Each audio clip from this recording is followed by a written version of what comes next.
Bonjour et merci d'écouter ce nouvel épisode de Réussir dans le Retail. Bienvenue à tous. Réussir dans le Retail, c'est la chaîne de podcast du cabinet RMS. Chaque semaine, nous interviewons des acteurs du retail ou partageons des points de vue qui, nous l'espérons, pourront être des sources d'inspiration dans votre quotidien. Aujourd'hui, la parole est à Axel, directrice associée de RMS. Bonne écoute! Bonjour Maxence, merci beaucoup d'avoir accepté notre invitation pour réussir dans le retail. Je suis ravie de t'interviewer aujourd'hui. Si j'ai pensé à toi, c'est parce que je trouve que tu as un super parcours, de super valeurs et que tu peux être très inspirant pour tous nos auditeurs. Alors, est-ce que tu peux nous parler un petit peu de ton parcours, comment tu es arrivé au poste auquel tu es aujourd'hui et grâce à quelles convictions? Donc moi j'ai eu un parcours plus ou moins classique, on va le dire. J'ai fait un BTS MUC, une école de commerce en alternance car la vie donnait cette opportunité et aussi cette difficulté de ne pas pouvoir forcément faire une école en initiale. Donc j'ai fait l'alternance, ça m'a beaucoup enrichi. Donc j'ai commencé avec des belles écoles comme Decathlon. J'ai enchaîné avec C France qui est maintenant Canon. J'ai fait une grande partie aussi de ma carrière aussi chez Ralph Lauren. Ralph Lauren ça a été un peu une école qui m'a suivi tout au long un peu de mon parcours. Je suis quand même resté 12 ans là-bas. Après, j'ai monté quelques commerces, j'ai eu quelques aventures entrepreneuriales. Et après, j'ai enchaîné avec Verbaudet, avec Pita Rosso. Et enfin, j'ai terminé avec Vapostor, à laquelle je suis actuellement. Donc aujourd'hui, tu diriges le réseau Vapostor, tu as 35 ans et quand on entend tout ce que tu nous dis, on se dit mais comment il a réussi à faire tout ça en si peu d'années? Alors, quel est ton secret? En fait, au début, pour être très, très, très honnête, j'ai beaucoup mutualisé et fait beaucoup de boulot en même temps. J'étais dans ma vie, je pense, quelqu'un qui avait envie de se dépasser, de découvrir des nouvelles choses et j'avais vraiment la conviction qu'aujourd'hui, le temps était court et qu'il fallait forcément que je me développe et pour me développer, il fallait que je rencontre un maximum de personnes, que j'ai un maximum d'expériences diverses et variées qui me permettaient de grandir tout au long de mon parcours. Donc, c'est sûr que, comme je vous ai dit, Ralph Lauren m'a suivi tout au long de ma carrière pendant une douzaine d'années. Je travaillais là-bas le dimanche, je travaillais dans un internat avec des jeunes le soir, je travaillais en tant que directeur de magasin, je travaillais du 7 jours sur 7 pendant plus de 2 ans et 6 jours sur 7 pendant à peu près 4 ans. Tu as quand même une capacité de travail, une énergie assez extraordinaire pour avoir tenu ce rythme. En fait, je pense que c'est surtout que j'ai une envie de toujours progresser et surtout de toujours m'enrichir de quelque chose. Et c'est vrai que j'ai beaucoup d'énergie, surtout j'ai envie de diversité. Je suis quelqu'un qui s'ennuie assez vite. En fait, quand je suis sorti de mon école de commerce, c'est vrai que le niveau de responsabilité que j'avais ne me permettait pas forcément d'exploiter tout ce que j'avais envie d'exploiter. Et donc, ma technique, ça a été de diversifier les expériences. C'est vrai que cela m'a enrichi, m'a permis aujourd'hui de pouvoir progresser, de connaître plein de choses sur plein de choses, mais c'est grâce à l'expérience que j'ai pu avoir dans tous ces différents métiers. Et est-ce que tu as eu des rencontres déterminantes justement dans ton parcours? Dans mon parcours, oui, j'ai eu des rencontres déterminantes, forcément, hein, au fur et à mesure des expériences professionnelles, on rencontre des gens, mais pas qu'à ce moment-là. C'est-à-dire que, effectivement, j'ai rencontré des managers qui étaient inspirants. J'ai rencontré des personnes qui n'étaient pas managers, mais avec qui j'ai travaillé, qui avaient des choses à m'apprendre aussi, parce que je pense que c'est vraiment un échange. Autant on apprend aux gens, autant on apprend des gens. Et ça, je pense que c'est vraiment quelque chose à vraiment cultiver, c'est-à-dire mettre ses antennes en place et de se dire, qu'est-ce que je peux apprendre de chaque personne? On peut très bien apprendre de la patience d'un de nos collaborateurs et qui pourtant pourrait penser qu'on a tout à lui apprendre, mais non, en fait, il a des qualités qui peuvent nous enrichir pour pouvoir progresser sur d'autres sujets. Et aussi, des fois même, ce fut des rencontres lors d'entretiens avec des personnes avec qui je n'ai jamais travaillé même, qui étaient inspirantes, qui m'ont donné envie de faire des postes avec des niveaux de responsabilité plus importantes ou des attitudes ou des façons de prendre les choses. Donc, je pense que vraiment, ce qui nous enrichit, c'est la rencontre et surtout avoir la capacité d'écouter, c'est-à-dire se dire qu'est-ce qu'on me dit et qu'est-ce qu'on ne me dit pas, mais qui est quand même présent lors de ma discussion avec quelqu'un. Et donc toi aujourd'hui, tu es à la tête de Vapostor, donc j'imagine que tu as fait pas mal de recrutement.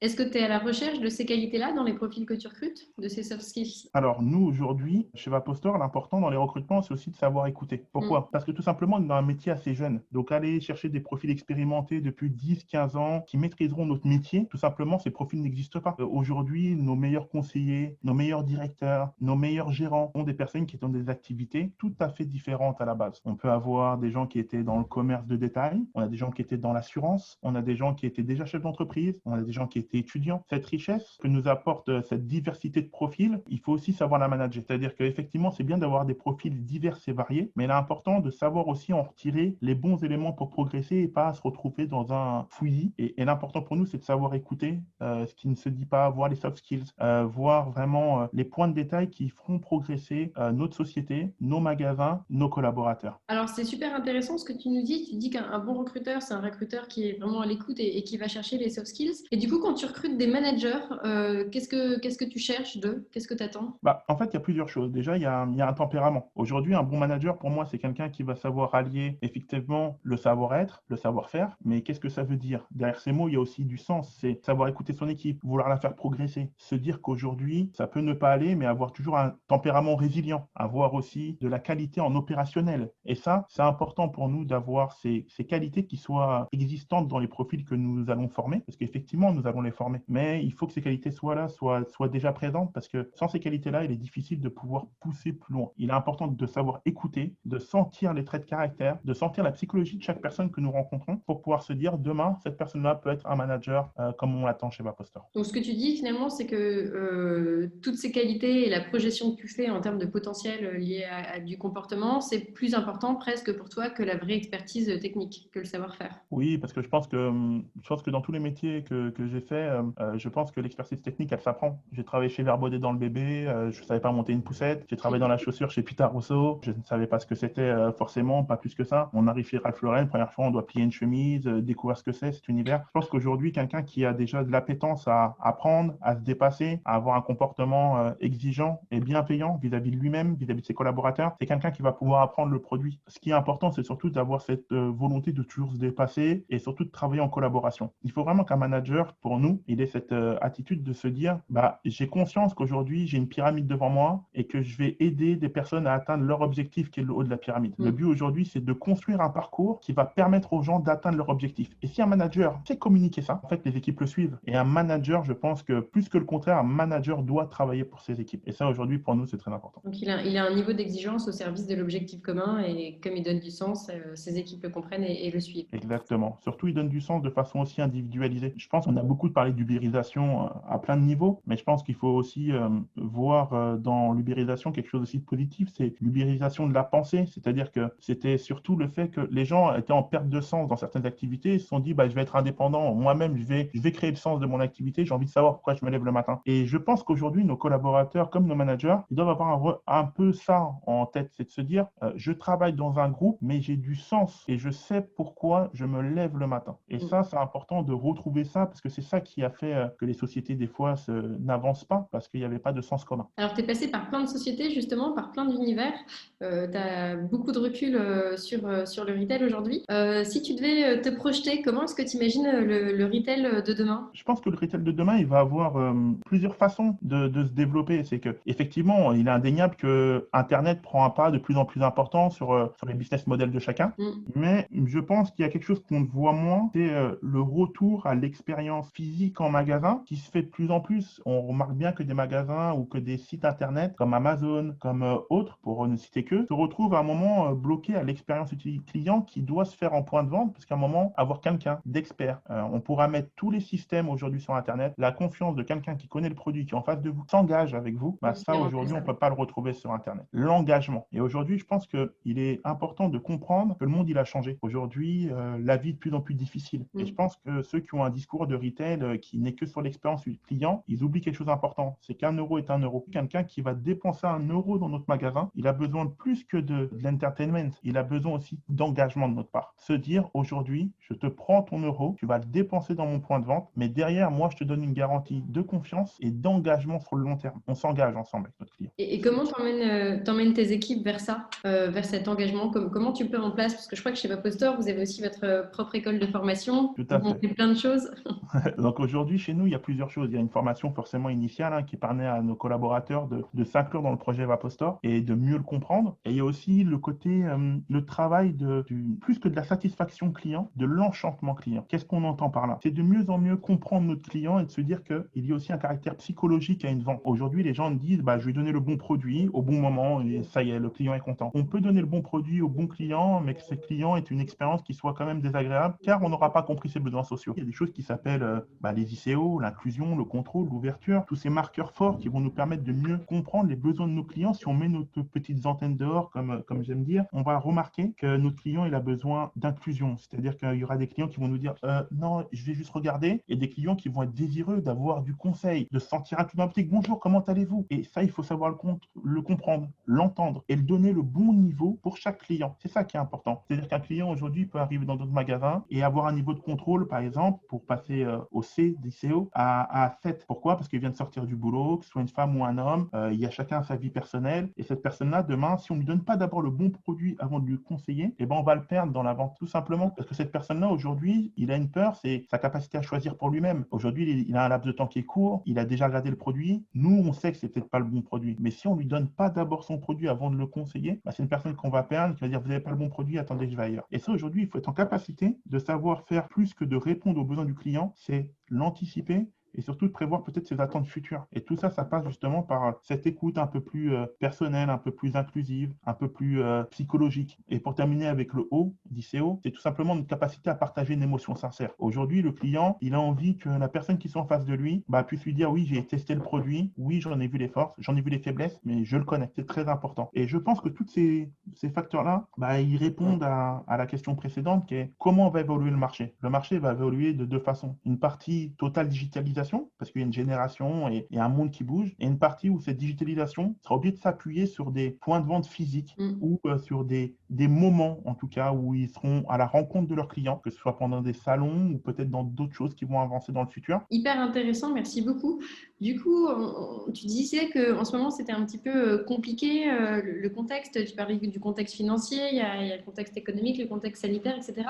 Qu'est-ce que tu as envie de dire à ceux qui perdent courage aujourd'hui dans le retail? En fait, il y a plusieurs choses. C'est vrai que donner le conseil, quand nous, on a eu la chance d'être ouverts, parce qu'on était commerce d'utilité publique, je le trouve, je vais prendre des pincettes, car le bon conseil pour moi, c'est de se dire que ne pas perdre courage, parce que de toute façon, c'est notre métier en tant qu'entrepreneur, qu'on soit gérant, indépendant, la résilience, c'est notre point fort. Deuxièmement, ne jamais oublier pourquoi on l'a fait. C'est-à-dire qu'aujourd'hui, la perte de sens, elle perd souvent d'oublier le départ. Qu'est-ce qui a été le déclencheur de cette envie d'ouvrir un commerce? J'étais passionné par le produit, j'étais passionné par la liberté, j'avais envie de voir du service client, de découvrir les gens, qu'on ne perde pas en fait les valeurs qui nous ont amenés à ce parcours-là. Et aussi avoir de la bienveillance vis-à-vis de soi. C'est-à-dire qu'aujourd'hui, c'est un contexte qui est difficile, on en est conscient. Bien sûr qu'il faut avoir de l'exigence, savoir se réinventer, savoir se challenger, savoir se remettre en question. Mais il faut aussi avoir un moment, avoir de la bienveillance vis-à-vis de soi et de se dire, il y a un contexte. Il faut que je sois capable aussi de le prendre, d'essayer d'en faire quelque chose de bien, mais tout en ayant de la bienveillance, de me laisser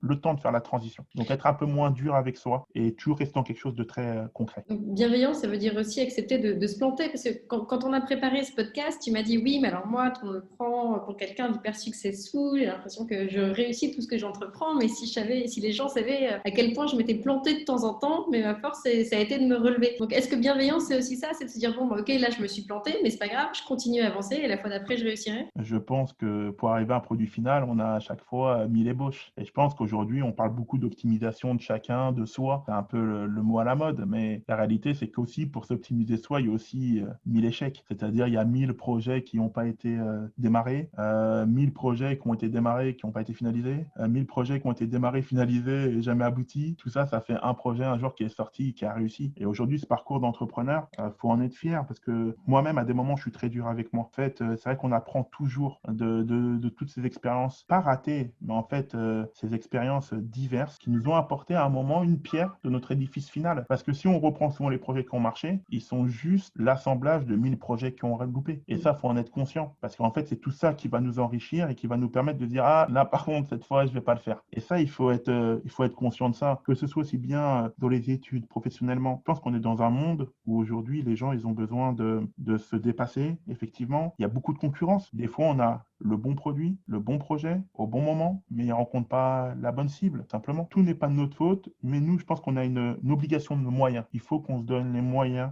d'y arriver. Après, maintenant, le reste, il faut un peu de magie. Donc, se concentrer sur ses leviers internes et rebondir jusqu'à ce qu'on atteigne ses objectifs. Tout à fait. Top. Merci beaucoup, Maxence. Est-ce qu'il y a une dernière chose que tu voudrais nous dire? C'est plutôt un petit message d'encouragement. on est dans une période un peu difficile. Je pense que ça va durer encore un petit peu parce que nous, on ne pensait pas que ce serait aussi long. C'est plus un message d'encouragement, de soutien à tous ceux qui sont dans une période difficile, surtout de se dire qu'on peut aller chercher du soutien aussi bien dans d'autres métiers que le sien et ne pas hésiter à communiquer dans notre métier qui est le retail, c'est très important. Voilà, le partage d'expérience, le partage de motivation, le partage de tout simplement, je pense que c'est une valeur qu'il faut qu'on continue à préserver malgré la difficulté. Top, merci beaucoup. Pour rappel, Maxence, tu gères combien de magasins Vapostore et combien de personnes aujourd'hui? Alors aujourd'hui, Vapostore, c'est une centaine de magasins, car on en ouvre encore quelques-uns là, au moment où je vous en parle. Et c'est 12 personnes au pôle réseau et c'est une centaine de collaborateurs chez Vapostore, sans compter les magasins franchisés. Donc voilà, c'est une belle aventure. Piloter efficacement tout ce réseau, tu t'es dit à un moment donné, ça serait sympa aussi d'avoir mes propres magasins. Donc, tu as 2 magasins en direct, ce qui te donne la Ouais, vision tout à du fait. réseau et la vision magasin. Oui, c'est important. Je pense qu'aujourd'hui, on ne comprend jamais une problématique aussi bien que quand on la vit. Je pense que j'étais pas mauvais quand je suis arrivé chez Apostor, mais je pense que je suis devenu meilleur en ayant mes magasins. Car aujourd'hui, en ayant mes magasins, il y a des choses toutes simples où qu'on pense qu'on a raison. Et des fois, on remarque qu'en fait, en utilisation, une fois qu'on est sur le terrain, c'est pas aussi évident que ça. Donc, c'est quelque chose que je conseille, qui est souvent décrié quand on est dans un réseau, dans une tête de réseau, d'avoir des magasins aussi à soi. Mais je pense que c'est quelque chose qui est très sain. Je pense que chaque directeur de réseau, chaque directeur d'unité commerciale devrait aussi avoir la capacité et de vivre l'expérience comme ceux qui l'engagent sur un parcours qui n'est pas toujours facile, c'est de l'entrepreneuriat. On a vraiment une caution morale. Quand on dit à quelqu'un, allez-y avec nous, on croit en notre concept. Et je pense que vivre l'expérience de l'intérieur, ça nous permet d'être meilleurs et surtout de mieux comprendre les gens avec qui on travaille. C'est aussi un super conseil. Merci beaucoup, Maxence, d'avoir partagé ton expérience avec nous. C'était hyper intéressant. Je suis sûre que tu vas nourrir beaucoup de monde. Du coup, moi, je te dis à très bientôt et en attendant, on s'accroche tous. De jours meilleurs arrivent. Merci Axel, à bientôt. À bientôt.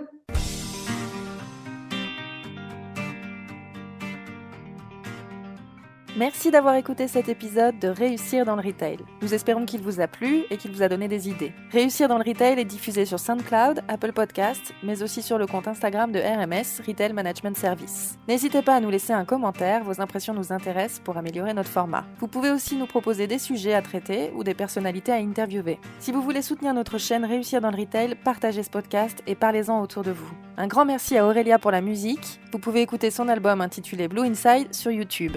Encore merci pour votre écoute et à la semaine prochaine.